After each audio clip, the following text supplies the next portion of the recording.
So the flow now, do you think it's like 1/4, 1/3 of what it should be, or how much progress do you think we're making? It's most of what we need, and the city is going to be adding additional amounts of water from various sources in the next several years. So in a couple of years, we will have the amount that we think the river may need. The EPC is going to be studying that, assuming there's still an EPC left to study it after the budget cuts. What is the, I saw a reference in one of the stories I was looking at about the dissolved oxygen.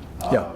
It's at 2.5 milligrams per liter, I guess is one reference that some agency uses for a healthy river. I guess I was going to ask you, is there some certain measurement that you all look at and say this kind of measures how healthy the river is for the wildlife? Yeah, dissolved oxygen is a key indicator. And that's a funny thing. In warmer waters, dissolved oxygen is naturally lower than it is in colder waters.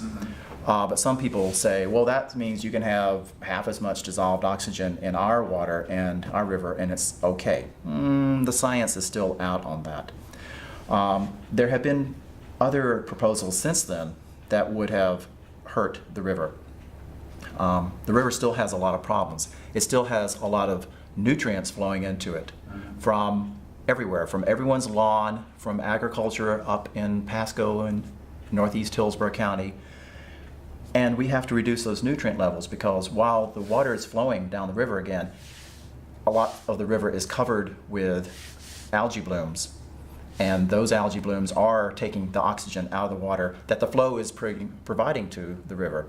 So we have to address that. Tampa Bay Water has a plan that they tried to push through 3 years ago that would have said, we can take more water than we already are and replace that with reclaimed water. Now here in Tampa, there's a lot of talk right now about what to do with the 55 million gallons a day of reclaimed water that Tampa pours into the bay every day. That's a great resource that we should use.